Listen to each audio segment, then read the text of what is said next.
Hello बच्चों, कैसे हो? बढ़िया। आप बढ़िया तो मैं भी बढ़िया। तो देखो बच्चों, आज हमें क्या पढ़ाई करनी है। आज है बेटे हमारे पास क्लास 12th का यूनिट नंबर 11 का वीडियो नंबर 21। तो बेटे ये 11वें यूनिट का 21वां वीडियो है। और इससे पहले 20 वीडियो आपको प्लेलिस्ट में भी मिल जाएंगे और नीचे बेटे डिस्क्रिप्शन में भी मिल जाएंगे। और कुछ समय बाद आई बटन में भी लिंक आ जाएगा, जहां आप यूनिट नंबर 11 को पूरा पढ़ सकते हो और अपने सुंदर से नोट बना सकते हो, जो एग्जाम में आपकी बहुत ज्यादा हेल्प करेंगे। ठीक है बेटे, तो देखते हैं आज का हमारा टारगेट क्या है। आज का हमारा टारगेट है बेटे यूनिट नंबर 11 के एनसीईआरटी के अभ्यास प्रश्न। तो बेटे यूनिट नंबर 11 के एनसीईआरटी के अभ्यास प्रश्नों का ये भाग नंबर 4 है। इससे पहले 3 पार्ट में भी हमने एनसीईआरटी के एक्सरसाइज के क्वेश्चन सॉल्व किए हैं। ठीक है बेटे, और इसमें हम डिस्कस करेंगे क्वेश्चन नंबर 25 से लेके क्वेश्चन नंबर 33 तक। तो 25वें क्वेश्चन से 33वें क्वेश्चन तक के एनसीईआरटी की एक्सरसाइज के क्वेश्चन हम इस वीडियो में सॉल्व करने जा रहे हैं। ठीक है बेटे, तो चलो बच्चों, जल्दी से आज की पढ़ाई शुरू करते हैं।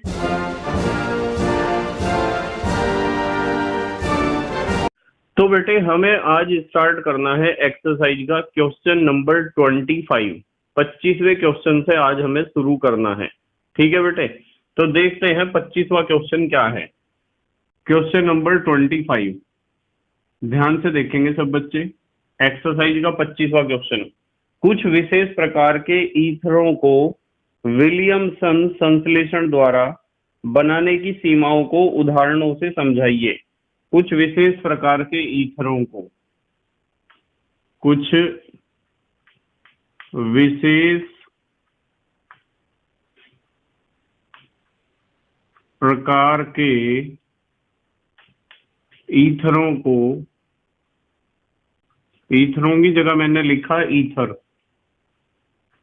को विलियमसन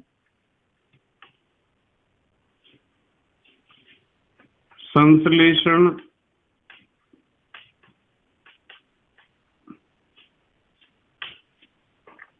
विधि द्वारा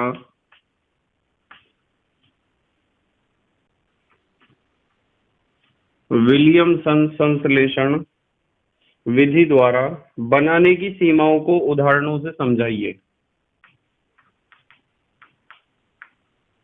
बनाने की सीमाओं को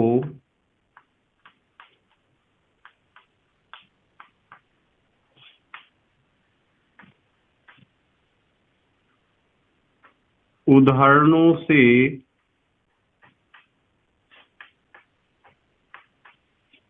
समझाइए। देखो ये क्वेश्चन आपके कम समझ में आ रहा होगा कि हमें करना क्या है इसमें। इसमें बेटे हमें क्या करना है मैं बताता हूँ।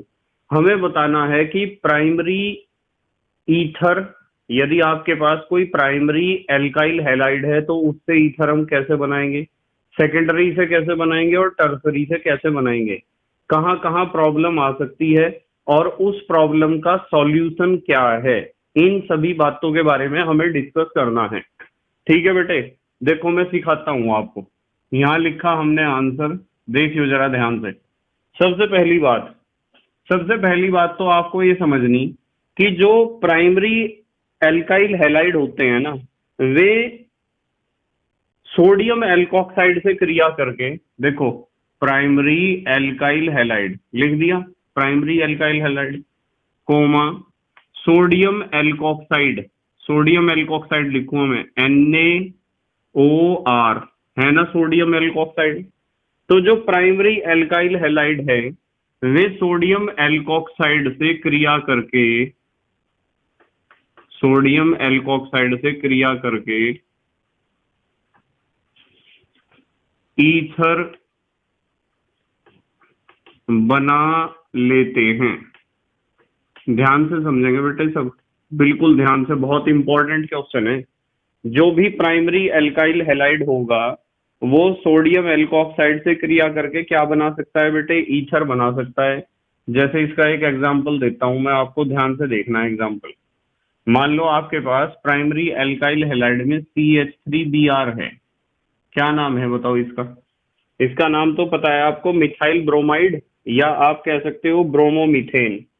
इसका रिएक्शन हमें कराना है सोडियम एल्कोऑक्साइड से, NaOCH3। ठीक है, सोडियम मिथॉक्साइड हो जाएगा बेटे, ये क्या हो जाएगा, सोडियम मिथॉक्साइड।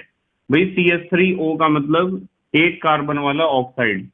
तो क्या होता है बताओ, यदि आप इन दोनों का रिएक्शन कराओगे तो यहां से तो Br निकलेगा और यहां से निकलेगा Na। तो NaBr निकल जाएगा एज ए साइड प्रोडक्ट। ये निकल गया NaBr, सोडियम ब्रोमाइड। ये तो एक सह उत्पाद है, साइड प्रोडक्ट है। मेन प्रोडक्ट क्या आया है, CH3OCH3, CH3OCH3। तो इससे हमें पता चला है कि प्राइमरी एल्काइल हैलाइड, जैसे मिथाइल ब्रोमाइड कह दो या ब्रोमोमीथेन कह दो, चलो मैं IUPAC नाम ही लिख रहा है यहाँ, ब्रोमोमीथेन। ये ब्रोमोमीथेन था और ये क्या था बेटे, ये था सोडियम, CH3O का मतलब मिथॉक्साइड। इसने सोडियम मिथॉक्साइड से क्रिया करी तो क्या बना बताओ, कौन सा ईथर है ये, डाई मिथाइल ईथर। ठीक है, तो प्राइमरी एल्काइल हैलाइड से तो कोई प्रॉब्लम हमारे सामने नहीं आई, पर यदि हम सेकेंडरी एल्काइल हैलाइड की बात करें बेटे, ठीक है, तो क्या होगा, मैं लिख रहा हूं सेकेंडरी एल्काइल हैलाइड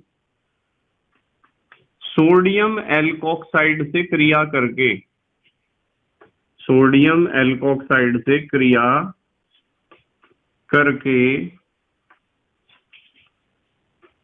ईथर के साथ, ईथर तो बनेगा ही, ईथर के साथ एल्कीन भी बनाते हैं। ये चीज ध्यान रखनी पड़ेगी आपको, ईथर के साथ क्या बनाते हैं, एल्कीन भी बनाते हैं। यदि आप सेकेंडरी एल्काइल हैलाइड लोगे, जैसे मैं आपको एग्जांपल देता हूं, देखो मान लो सेकेंडरी एल्काइल हैलाइड में आप CH3CH CH3Br मान लो हमने ये ले लिया। सबको पता है सेकेंडरी एल्काइल हैलाइड है आइसोप्रोपाइल ब्रोमाइड, आप इसे कह सकते हो यदि सामान्य नाम लिखना है। और IUPAC लिखना है तो बताओ दूसरे नंबर पे ब्रोमो है, आप लिख सकते हो 2 ब्रोमो, किसके, प्रोपेन के, 2 ब्रोमो प्रोपेन है।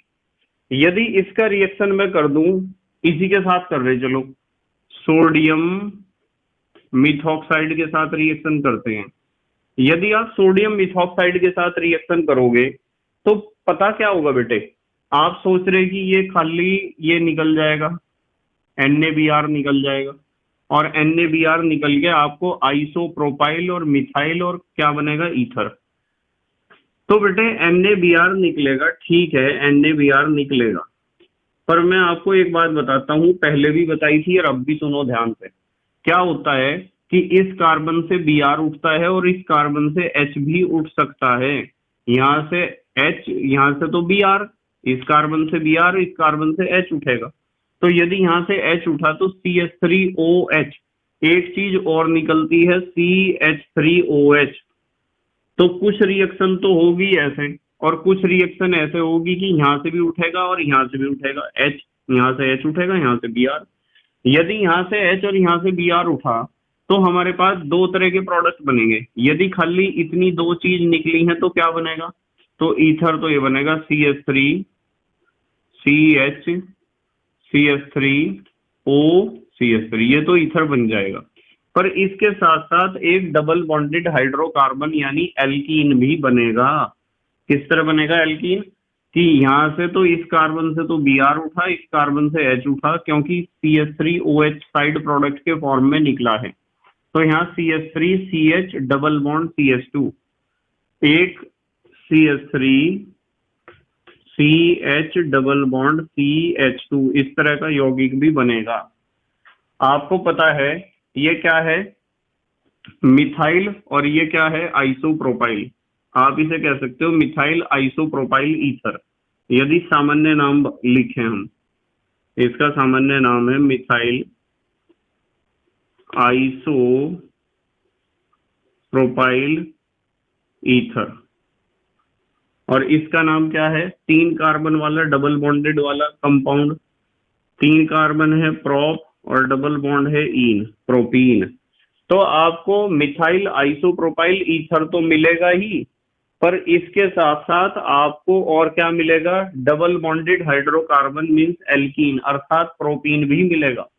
तो इससे तो हमारे सामने एक बहुत बड़ी समस्या खड़ी होगी कि यदि हमें इस तरह का, यानी कि secondary alkyl halide, secondary alkyl halide से यदि आपको ईथर बनाना है तो हमें केवल ईथर कब मिलेगा, डबल बॉन्डेड हाइड्रोकार्बन हमें नहीं चाहिए। तो हम क्या करेंगे, तो हम यहां लिख रहे बेटे, इसलिए इस अभिक्रिया को, इसलिए इस अभिक्रिया को निम्न प्रकार से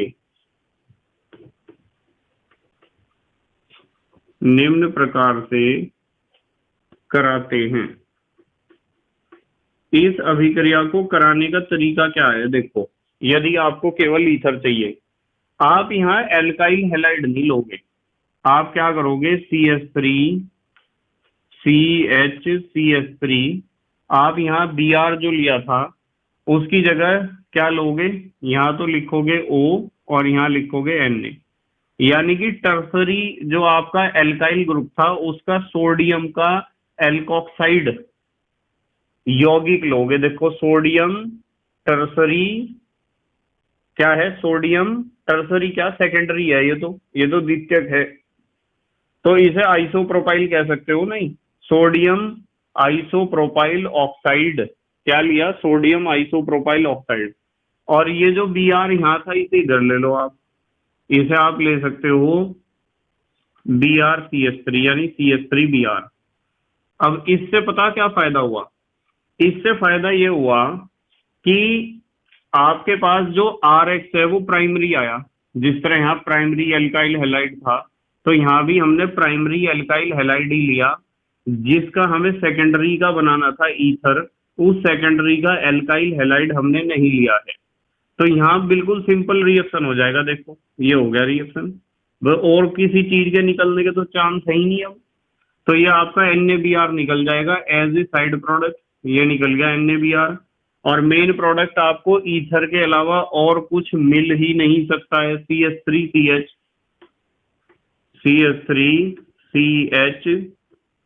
CH3O और यहाँ क्या आ जाएगा, CH3।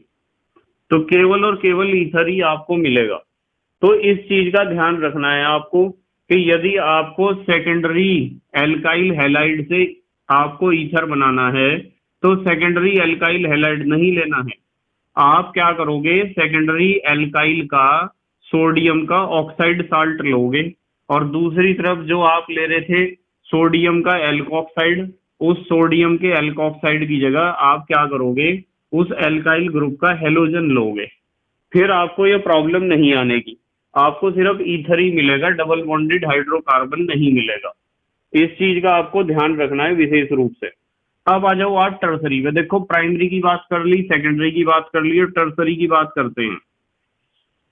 यदि आप टर्सरी एल्काइल हैलाइड की बात करते हो ना, टर्सरी एल्काइल हैलाइड, तो वो सोडियम एल्कोक्साइड से क्रिया करके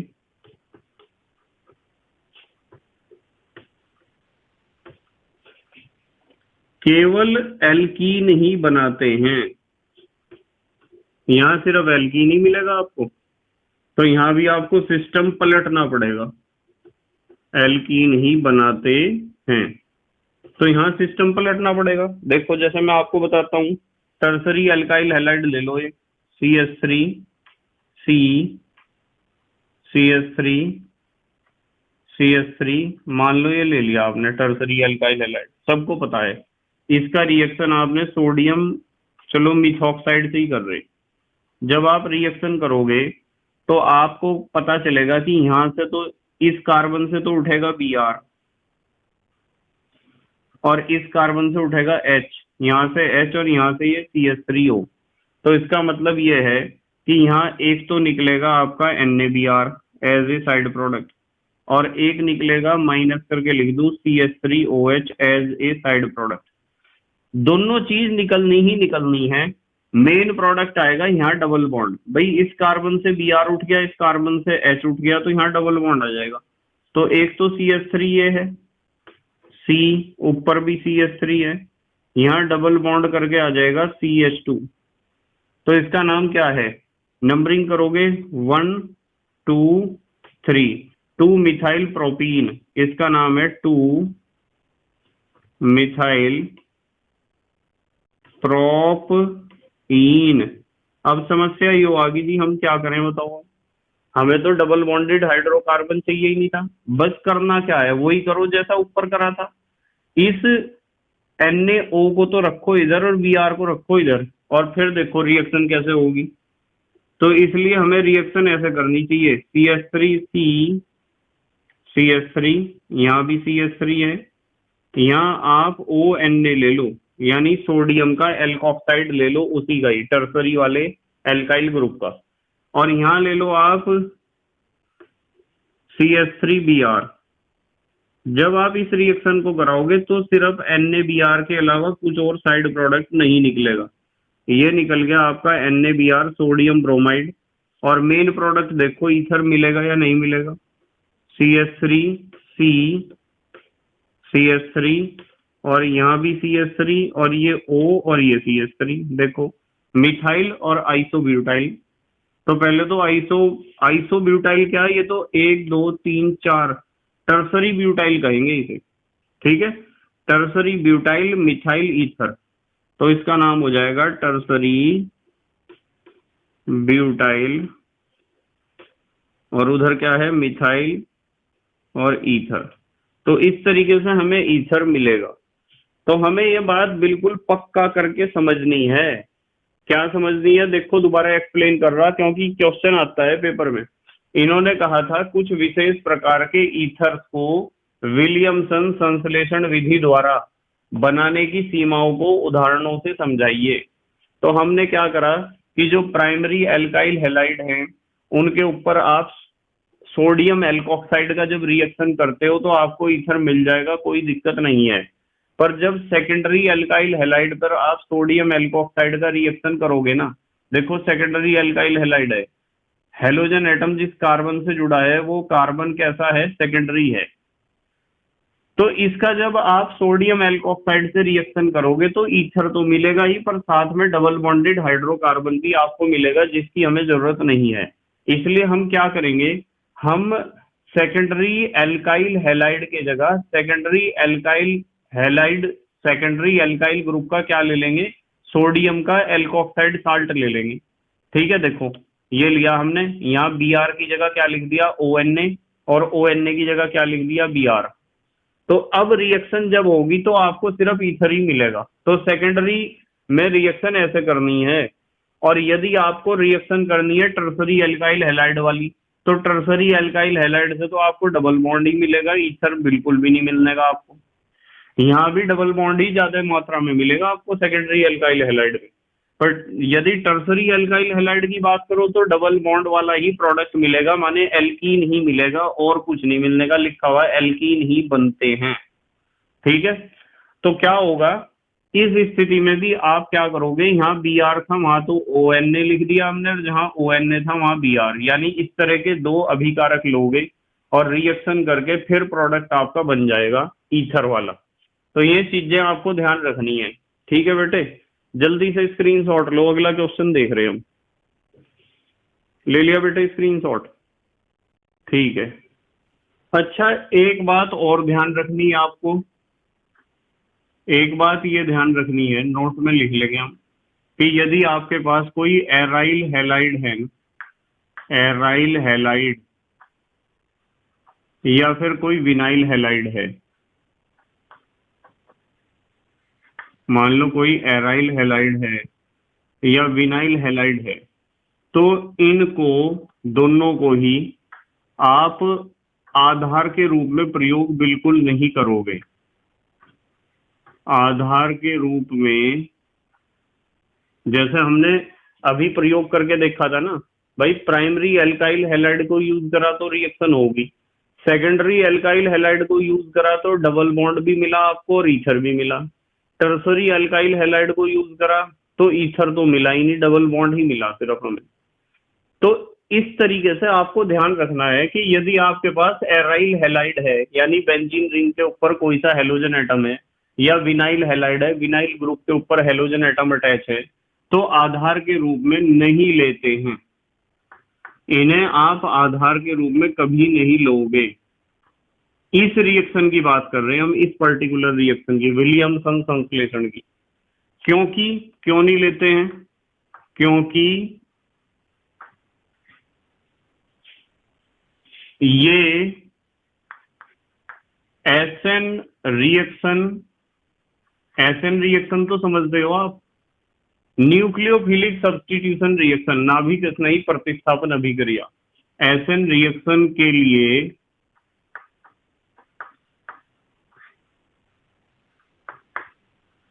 बहुत कम क्रियाशील होते हैं, बहुत कम क्रियाशील होते हैं। बस एक बात थोड़ी सी ये भी ध्यान रख लेना आप, ठीक है? दो चीज मैंने यहां लिखवाई, एक तो एराइल हैलाइड और एक विनाइल हैलाइड। ठीक है बेटे, अब आ जाओ क्वेश्चन नंबर 26 पे आ जाओ आप। क्वेश्चन नंबर 26, 26वां क्वेश्चन देखते हैं क्या है। इन्होंने कहा है प्रोपेन 1 ऑल से 1 प्रोपॉक्सी प्रोपेन को किस प्रकार बनाया जाता है, क्रियाविधि लिखिए।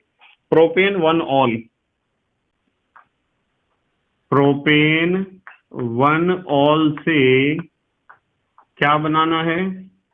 1 प्रोपॉक्सी प्रोपेन बनाने की क्रियाविधि इन्होंने पूछी है, बनाने की क्रियाविधि लिखिए। ठीक है बेटे, ध्यान से समझेंगे सब बच्चे बिल्कुल एकदम। हमें क्या बनाना है? प्रोपेन 1 ऑल से 1 प्रोपॉक्सी प्रोपेन। देखो यहां से लिखते हैं आंसर, ध्यान से देखेंगे सब बच्चे। तो एक तो तरीका है, दो तरीके से आप बना सकते हो। एक तरीका है विलियमसन संश्लेषण विधि,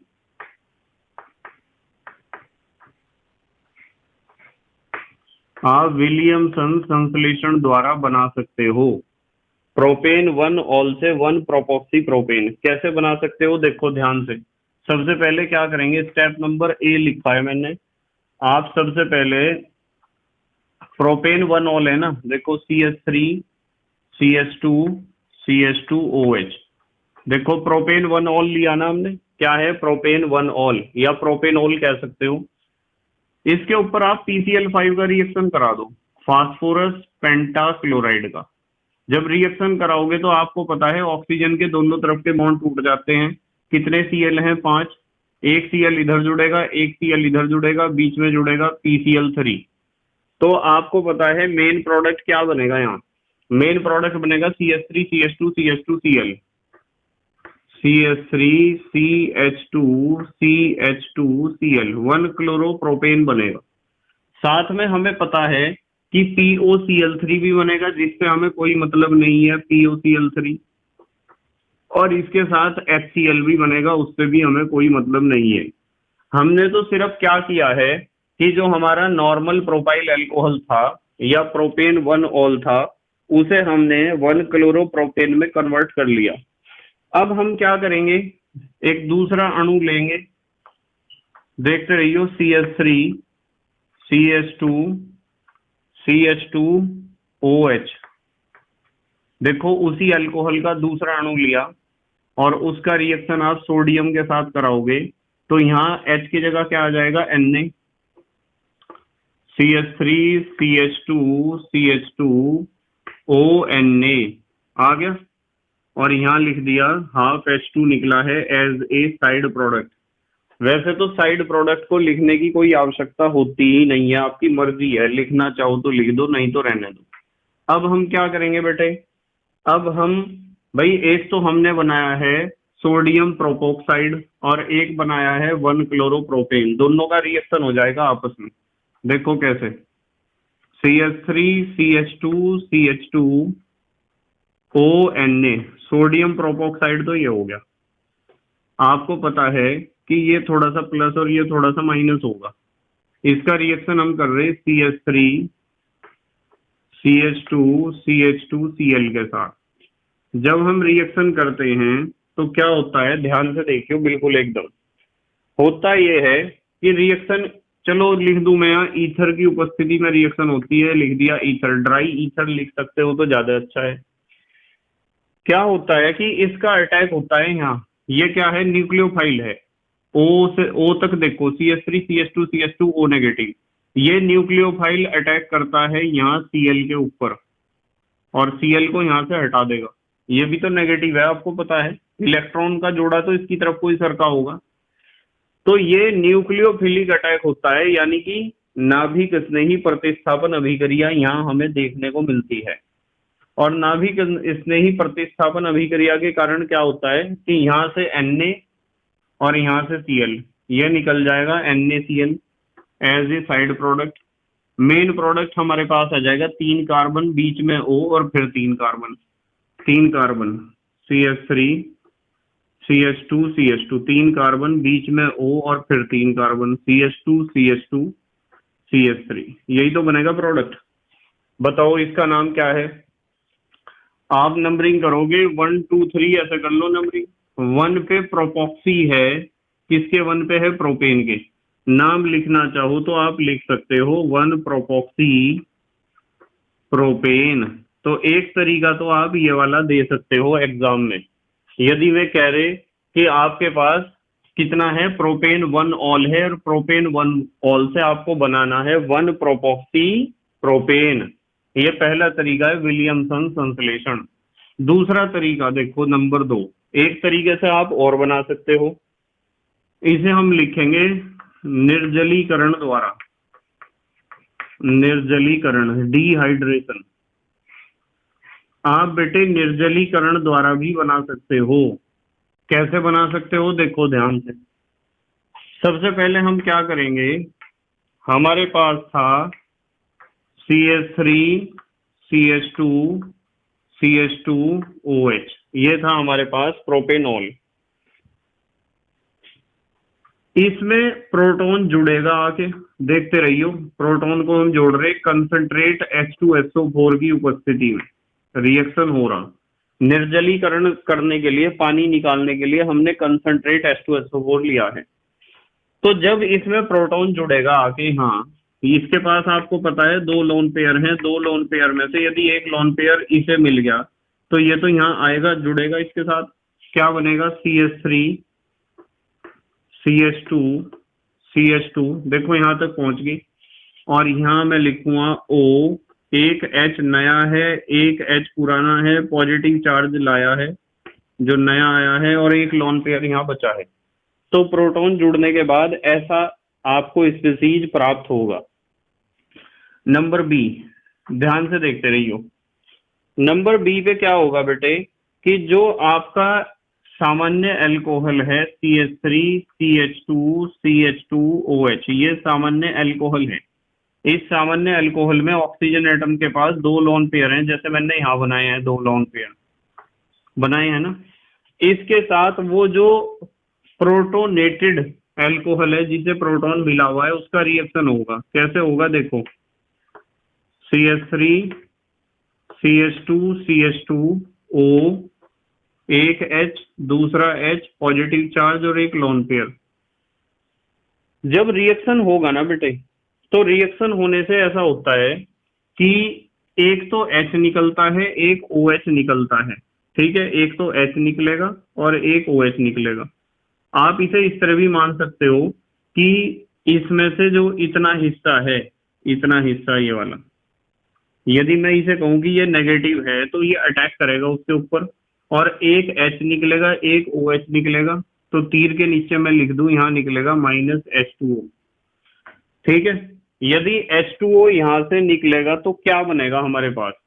हमारे पास जो है, मान लो यहाँ से H और यहाँ से OH निकल गया, तो हमारे पास 3 कार्बन है, फिर O है, एक ही तो H बचेगा उसके पास। क्या बचेगा? एक H। भाई आपको पता है, यदि आपने H2O यहाँ से निकाल दिया, मान लो H यहाँ से निकाल दिया, OH यहाँ से निकाल दिया, या यूं कह दो कि H यहाँ से निकाल दिया, OH यहाँ से निकाल दिया, तो हमारे पास 3 कार्बन बचे। मैं 3 कार्बन बनाता हूँ, CH3 CH2 CH2, 3 कार्बन बना दिए। एक ऑक्सीजन बचेगा, बना दिया। 3 कार्बन इधर हैं, CH2 CH2 CH3। पर बेटे आपने यदि H2O निकालना है, चाहे कहीं से भी देख लो आप, जहां से आपको सुटेबल लग रहा हो, तो आपके पास एक H तो बचेगा ही बेटे, और पॉजिटिव चार्ज भी तो बचेगा। एक H बचेगा और पॉजिटिव चार्ज बचेगा।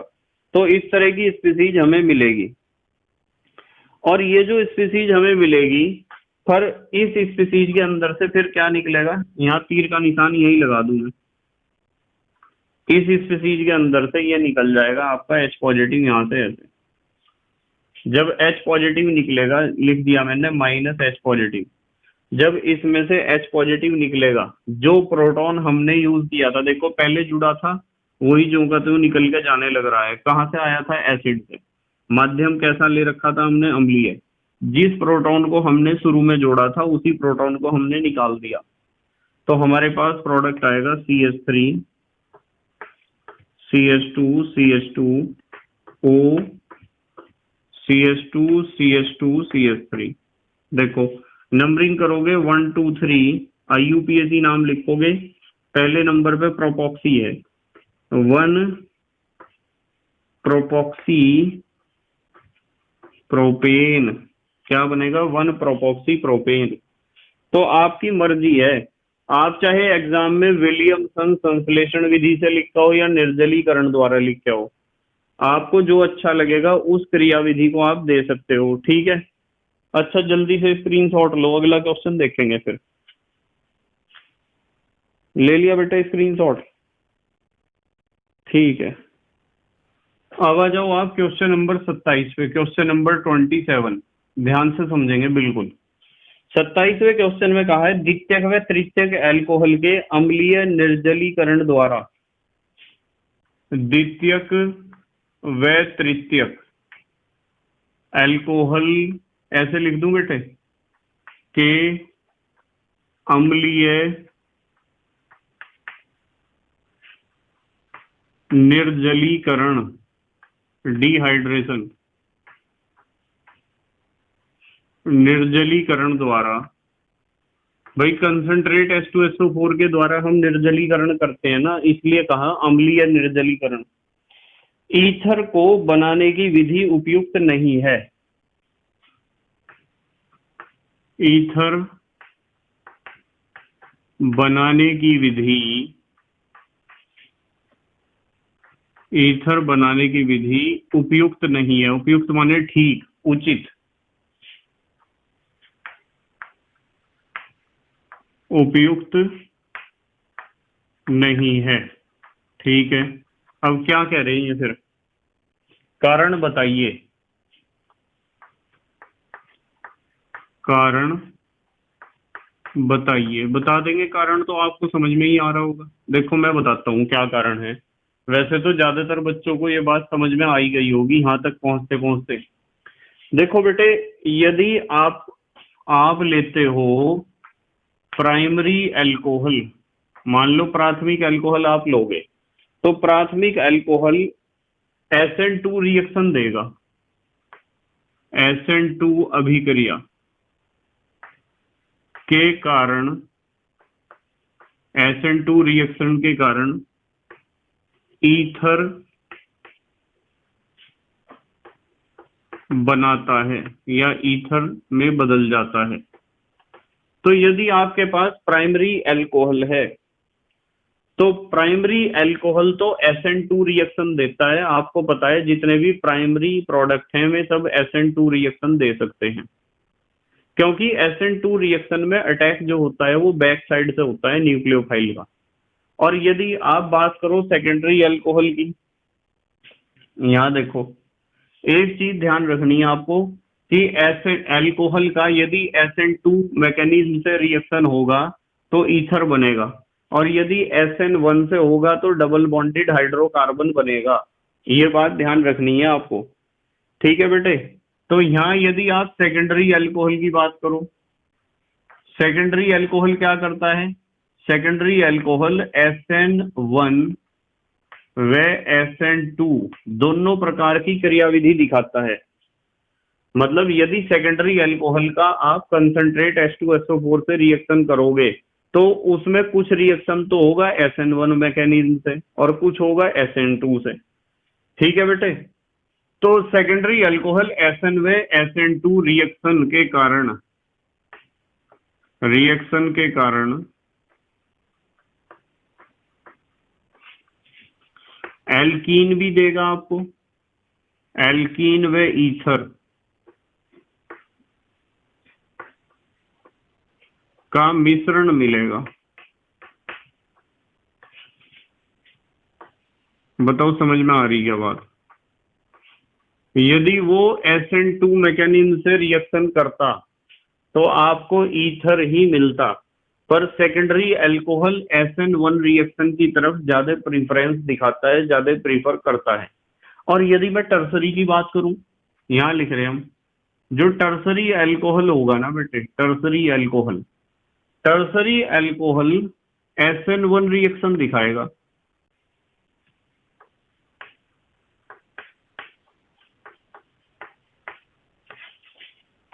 और SN1 रिएक्शन दिखाएगा तो केवल क्या बनेगा? केवल एल्कीन ही बनाता है। ये तीन बातें ध्यान रखनी है आपको। क्या बनाता है? केवल एल्कीन ही आपको मिलेगा। कैसे मिलेगा? चलो अच्छा मैं समझाता हूं आपको। जैसे हमने सबसे पहले लिखा है प्राइमरी अल्कोहल। यदि प्राइमरी अल्कोहल की बात करें तो प्राइमरी अल्कोहल में आप CH3 CH2OH ले लो, और एक ले लिया CH3 CH2OH, इधर उल्टा करके लिख दूं, CH2 CH3 लो, यहां लिख दिया कंसंट्रेट H2SO4 के साथ हम गर्म कर रहे हैं। जब कंसंट्रेट H2SO4 के साथ गर्म करोगे तो आपको सिखा रखा है यहां से H निकलेगा और यहां से OH निकलेगा। ऐसा पता क्यों होता है? ऐसा इसलिए होता है कि आपका जो ग्रुप है ना, ये वाला ग्रुप, ये कौन सा ग्रुप है? एल्कोक्साइड। ये एल्कोक्साइड ग्रुप अटैक करता है, ये जो है न्यूक्लियोफाइल की तरह कहाँ अटैक करेगा? इस पे अटैक करेगा, OH के ऊपर। जब ये यहाँ OH के ऊपर अटैक करेगा तो OH को हटा देगा उसकी जगह से, अपने आप उसकी जगह आ जाएगा। तो ये क्या है? ये बेटे न्यूक्लियोफिलिक सब्स्टिट्यूशन रिएक्शन ही तो है, नाभिक स्नेही प्रतिस्थापन अभिक्रिया है। और नाभिक स्नेही प्रतिस्थापन अभिक्रिया में भी कौन सा है? ये SN2 है। अब SN2 क्यों है? SN2 इसलिए है क्योंकि ये प्राइमरी अल्कोहल है। प्राइमरी अल्कोहल के बैक साइड में कोई भीड़ भड़ाका नहीं है, कोई स्टेरिक हिंड्रेंस नहीं है, कोई त्रिविम विन्यासी बाधा नहीं है, इसलिए SN1 मैकेनिज्म से रिएक्शन हो जाता है। और SN1 मैकेनिज्म के रिएक्शन होने के कारण आपको मेन प्रोडक्ट, भाई H2O तो निकल गया, यहाँ से H, यहाँ से OH, H2O निकल जाएगा, साइड प्रोडक्ट यही लिख दो। चलो ये तो H2O निकल गया, मेन प्रोडक्ट आया CH3 CH2O CH2 CH3। देखो ईथर आया। हमने यूं ही तो लिखा था कि प्राइमरी अल्कोहल SN2 रिएक्शन दिखाएगा जिसके कारण ईथर बनेगा। तो प्राइमरी अल्कोहल में तो दिक्कत है ही नहीं। दिक्कत कहाँ है? सेकेंडरी अल्कोहल में। ध्यान से देखते रहिए जरा एग्जांपल को। मान लो हमारे पास सेकेंडरी अल्कोहल है CH3 CH CH3 और OH, ये सेकेंडरी अल्कोहल है। प्लस एक सेकेंडरी अल्कोहल का एक अणु और ले लिया मैंने, उल्टा करके लिख रहा हूं मैं,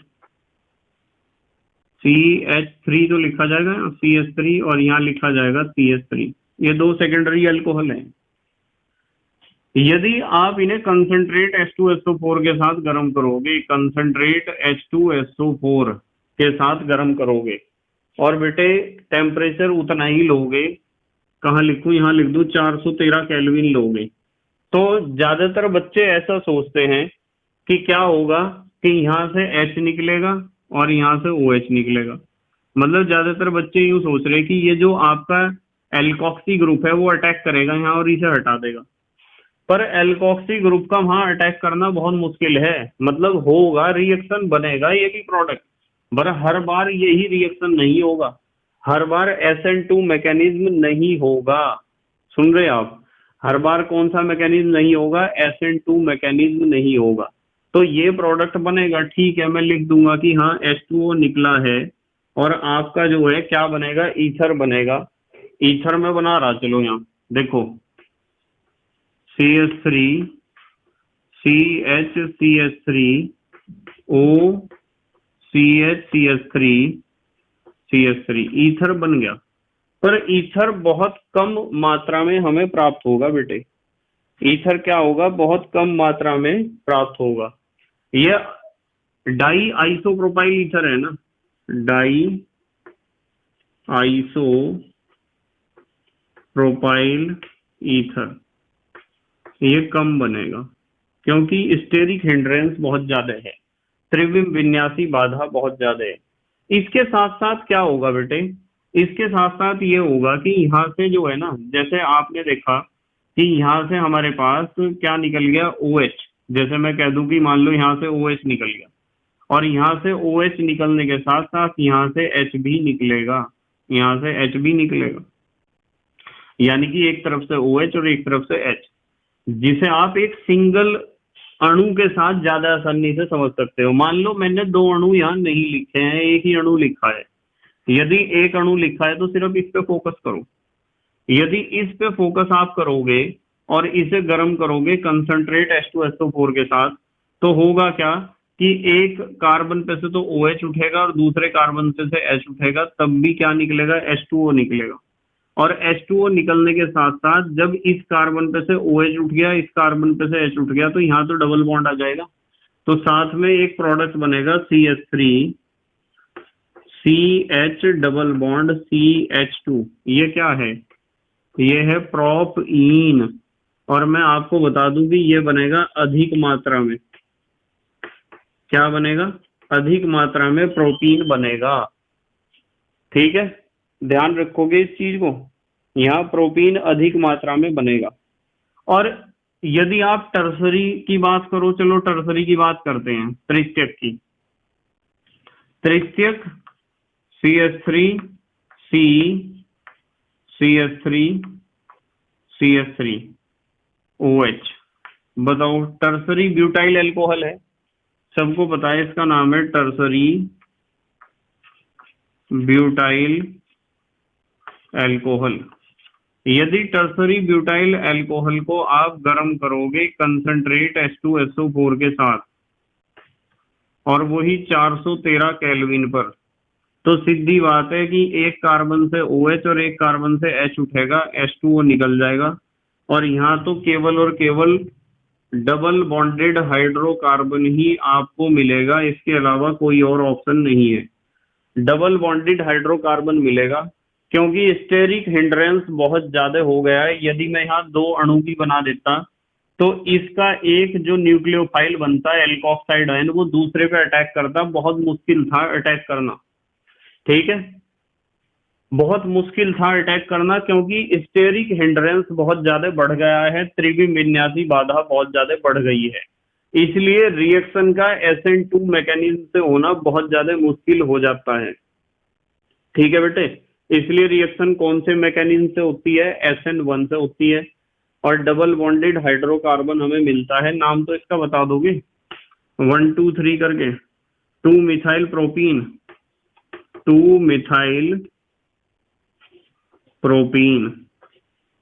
ये कंसेप्ट हम बहुत इस यूनिट में कई बार बहुत बार डिस्कस कर चुके हैं, इसलिए मैं आपको कह रहा कि जरा संभल के रहियो एग्जाम में। इन्होंने कहा है सेकेंडरी और टर्सरी अल्कोहल के अम्लीय निर्जलीकरण द्वारा ईथर बनना, ईथर बनाने की विधि उपयुक्त नहीं है। कारण बताइए क्यों नहीं है उपयुक्त? ये कारण लिख दिए तीनों। प्राइमरी में तो मजे हैं, सेकेंडरी में दिक्कत है, टर्सरी में दिक्कत है, एग्जाम्पल भी दे दिया आपको। कि किस तरह की समस्याएं आती हैं और क्यों आती हैं। ठीक है, अब हम जो है अगला क्वेश्चन देख रहे हैं। चलो क्वेश्चन नंबर 28 यहाँ लिख दूं, जगह बच रही थोड़ी सी। क्वेश्चन नंबर 28, 28वें क्वेश्चन में कहा है एच आई की निम्न के साथ अभिक्रिया की समीकरण लिखिए। एच आई हाइड्रोजन आयोडाइड की निम्नलिखित के साथ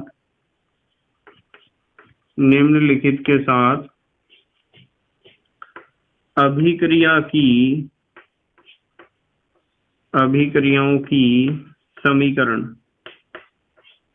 मतलब कुछ यौगिक इन्होंने दे रखे, उन यौगिकों पर हमें रिएक्शन कराना है। किसका? एच आई का, हाइड्रोजन आयोडाइड का हमें रिएक्शन कराना है। ठीक है बेटे, चलो अच्छा स्क्रीनशॉट लो, अगले पेज से कराऊंगा रिएक्शन। ये स्क्रीनशॉट लो, ले लिया बेटे स्क्रीनशॉट? ठीक है, नंबर 1 पे दिया है बेटे, सबसे पहले दिया है 1 प्रोपॉक्सी प्रोपेन। 1 प्रोपॉक्सी प्रोपेन के ऊपर रिएक्शन करना है एच आई का। देखो CH3 CH2 CH2O CH2 CH2 CH3, यही तो होता है 1 प्रोपॉक्सी प्रोपेन। सिंपल सा रिएक्शन है। जब इसके ऊपर आप एच आई का रिएक्शन करोगे तो ये बॉन्ड टूट जाता है, यहाँ H जुड़ेगा और यहाँ I, तो दो तरह के प्रोडक्ट मिलेंगे हमें। एक तो मिलेगा CH3 CH2 CH2OH। बताओ इसका नाम तो बता दोगे आप, क्या है? नॉर्मल प्रोपाइल अल्कोहल है, या फिर आप इसे कह सकते हो प्रोपेन 1 ऑल IUPAC में, प्लस 3 कार्बन और I, CH3 CH2 CH2I, ये है 1 आयोडो प्रोपेन। क्या है? 1 आयोडो प्रोपेन। और इसका नाम तो आपको बताइए, प्रोपॉक्सी प्रोपेन है। 1 प्रोपॉक्सी प्रोपेन, 1 प्रोपॉक्सी प्रोपेन। क्योंकि नंबरिंग इस तरह करोगे ना 1 2 3, 1 पे प्रोपॉक्सी ग्रुप आया था। ठीक है बेटे, अच्छा नंबर 2 पे देखते हैं क्या दिया है इन्होंने, किसके ऊपर एच आई का रिएक्शन कराना है। नंबर 2 दिया है इन्होंने मिथॉक्सी बेंजीन। मिथॉक्सी बेंजीन के ऊपर रिएक्शन कराना है हमें एच आई का। देखो ये आपका बेंजीन रिंग है और ये लिख दिया मैंने OCH3। इसके ऊपर रिएक्शन कराना है एच आई का। बहुत सिंपल सा रिएक्शन है, ये बॉन्ड टूट जाएगा, यहाँ H और यहाँ I, ये आ जाएगा आपका बेंजीन रिंग। और बेंजीन रिंग के टॉप पे क्या जुड़ गया? ये क्या है? OH, फिनॉल बन गया। लिख दूं मैं यही फिनॉल, और साथ में क्या बना बताओ? CH3I, जिसे आप कह सकते हो IUPAC में आयोडोमीथेन। वैसे आप सामान्य पद्धति में मिथाइल आयोडाइड भी कह सकते हो। नंबर 3 देखते हैं, चलो क्या है? Benzyl ethyl ether. Benzyl ethyl ether, इसके ऊपर एच आई का रिएक्शन कराना है हमें। चलो ऐसे लिख दूं, ये आपका जो है बेंजाइल ग्रुप आ गया, ये बेंजाइल है, और ये आ गया इथाइल C2H5। तो बेंजाइल इथाइल ईथर के ऊपर हमें रिएक्शन करना है हाइड्रोजन आयोडाइड का। ऐसा रिएक्शन मैंने पहले भी समझाया था। इसमें बच्चे कंफ्यूज होते हैं, ज्यादातर ये वाला बॉन्ड ज्यादा पोलर होगा, यहाँ H जुड़ेगा और यहाँ I जुड़ेगा, बस इस चीज का ध्यान रखना है। यानी बेंजीन रिंग, और बेंजीन रिंग के ऊपर आएगा CH2I, एक तो प्रोडक्ट ये बनेगा। बेंजीन रिंग के ऊपर क्या आया है? CH2I। आप इसे बेंजाइल आयोडाइड कह सकते हो, बेंजाइल आयोडाइड। साथ में क्या बन रहा बेटे? C2H5OH। इसका नाम तो पता ही है सबको, C2H5OH। इथाइल अल्कोहल या इथेनॉल। तो इस तरह हमारा 28वां क्वेश्चन है। अब आ रहे हम क्वेश्चन नंबर 29 पे। देखो क्या है क्वेश्चन नंबर 29 में इन्होंने कहा है एराइल एल्काइल ईथर में निम्न तथ्यों की व्याख्या करो। एराइल एल्काइल ईथर में निम्न तथ्यों की व्याख्या करो। अब कौन कौन से तथ्य हैं देखते हैं, चलो कौन कौन से तथ्य हैं। नंबर 1, सबसे पहले इन्होंने क्या कहा है देखते हैं। नंबर 1 कहा है एल्कोक्सी ग्रुप बेंजीन रिंग को इलेक्ट्रॉन रागी प्रतिस्थापन के प्रति सक्रिय करता है। कह रहे कि एल्कोक्सी ग्रुप जो है, एल्कोक्सी ग्रुप बेंजीन रिंग को, बेंजीन रिंग माने बेंजीन वलय, वलय माने छल्ला, रिंग को किसके लिए, इलेक्ट्रॉन स्नेही प्रतिस्थापन के लिए। इलेक्ट्रॉन स्नेही प्रतिस्थापन को SE कहते हैं ना, इलेक्ट्रोफिलिक सब्स्टिट्यूशन, जैसे SN को कहते हैं न्यूक्लियोफिलिक सब्स्टिट्यूशन के लिए।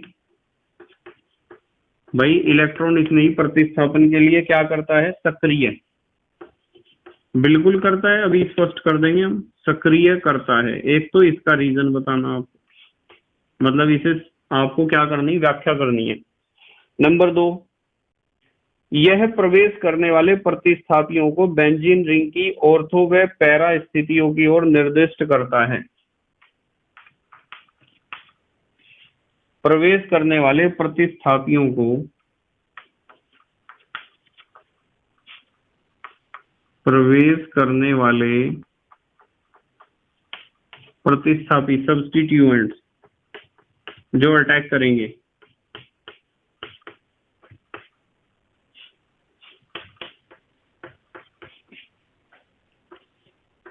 ऑर्थो व पैरा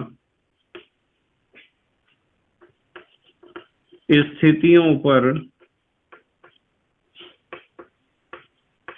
ऑर्थो व पैरा स्थितियों पर निर्दिष्ट करता है।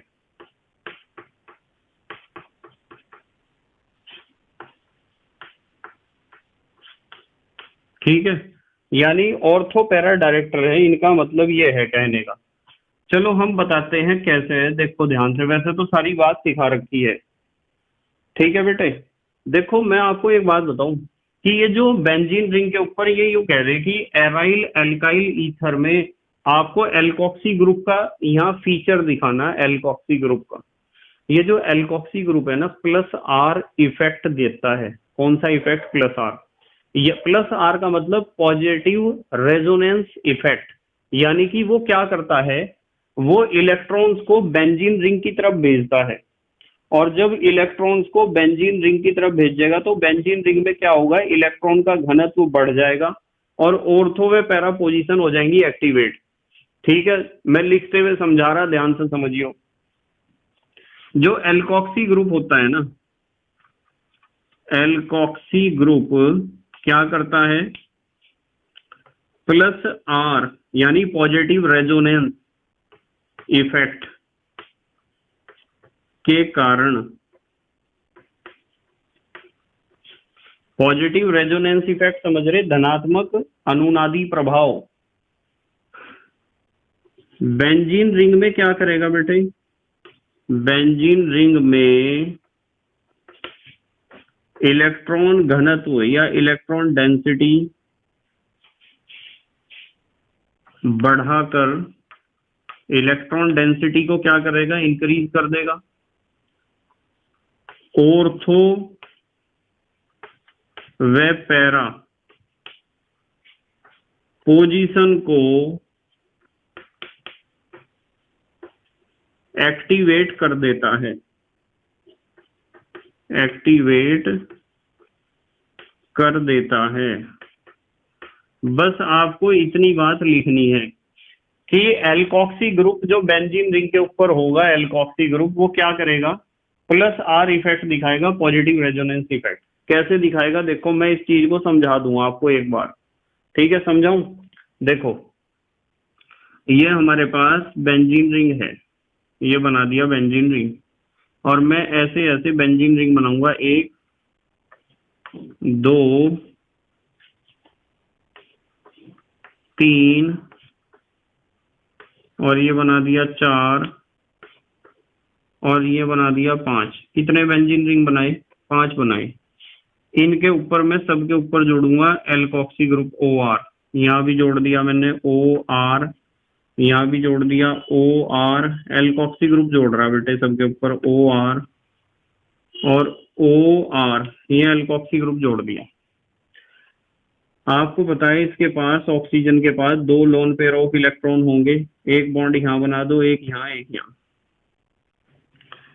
क्या होगा बेटे, एक लोन पेयर यहाँ आया, डबल बॉन्ड बना दिया, फिर इस बॉन्ड की कोई जरूरत नहीं है, इस बॉन्ड के दोनों इलेक्ट्रॉन यहाँ आके नेगेटिव चार्ज डेवलप कर दिया।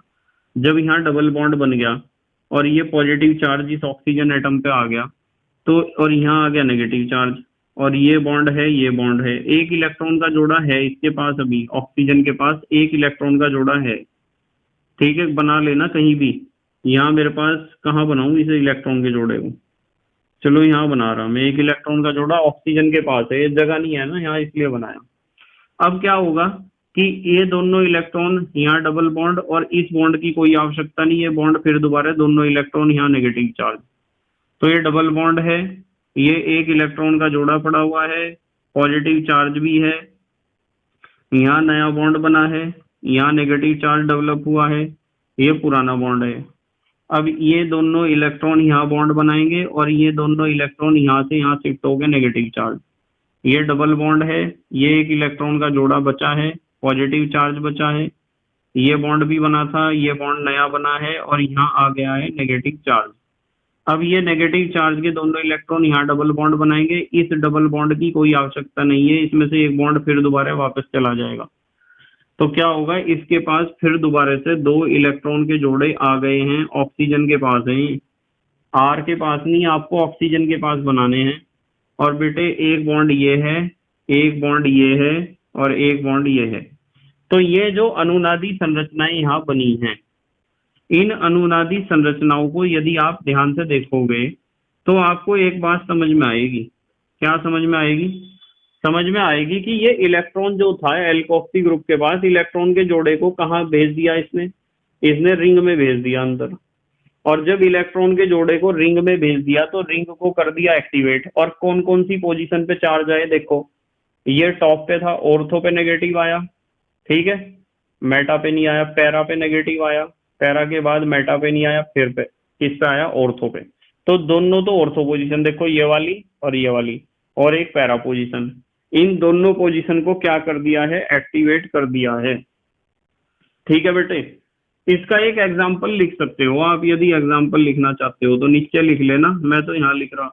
मान लो आपके पास ये कोई एक एल्कोक्सी ग्रुप है जो बेंजीन रिंग के ऊपर इस तरीके से अटैच है, बताओ इसे क्या कहोगे आप? एनीसॉल ही तो है, ANISOLE, मान लो एनीसॉल है।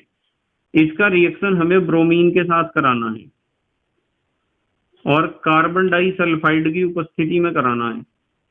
तो आपको पता है या तो रिएक्शन ऑर्थो पे होनी है या फिर होनी है पैरा पे, या तो यहाँ से HBr निकलेगा और या तो यहाँ से HBr निकलेगा, क्योंकि ऑर्थो पोजीशन को एक्टिवेट किया है, पैरा को एक्टिवेट किया है, ऑर्थो को एक्टिवेट किया है या पैरा को एक्टिवेट किया है। तो क्या होगा बेटे, यहाँ से H, यहाँ से Br, ये HBr निकल गया और मेन प्रोडक्ट आया ये बेंजीन रिंग, और बेंजीन रिंग के टॉप पे तो OCH3 है, मिथॉक्सी ग्रुप, और यहाँ क्या आ जाएगा, ये HBr निकल गया, तो H की जगह जो खाली हुई वहां कौन आएगा, Br।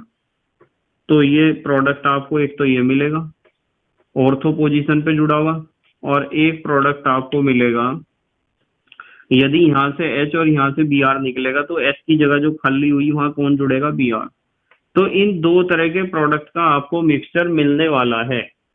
ठीक है बेटे, आप इसे कह सकते हो ऑर्थो ब्रोमो एनीसॉल, ऑर्थो ब्रोमो एनीसॉल कह सकते हो, ortho bromo anisole, ANISOLE, ortho bromo anisole. और ये क्या हो जाएगा, ये हो जाएगा para bromo anisole, para bromo anisole हो जाएगा। तो इस तरीके से हमें पता चला है कि जो एराइल एल्काइल ईथर हैं उनमें जो एल्कोक्सी ग्रुप है वो बेंजीन रिंग को इलेक्ट्रोफिलिक सब्स्टिट्यूशन के लिए किस तरह सक्रिय करता है, किस तरह करता है, प्लस आर इफेक्ट के कारण इलेक्ट्रॉन वहां भेजकर अनुनाद दिखाकर, और ऑर्थो इन्होंने पूछा है प्रवेश करने वाले प्रतिस्थापियों को ऑर्थो व पैरा स्थितियों पर निर्दिष्ट करता है। अनुनाद के कारण ऑर्थो और पैरा पोजीशन को इसने क्या कर दिया, एक्टिवेट कर दिया। इसलिए हम एल्कोक्सी ग्रुप को ऑर्थो पैरा डायरेक्टर या ऑर्थो पैरा एक्टिवेटर भी कह सकते हैं। ठीक है बेटे, अच्छा स्क्रीनशॉट लो जल्दी से, 30वां क्वेश्चन देखेंगे फिर।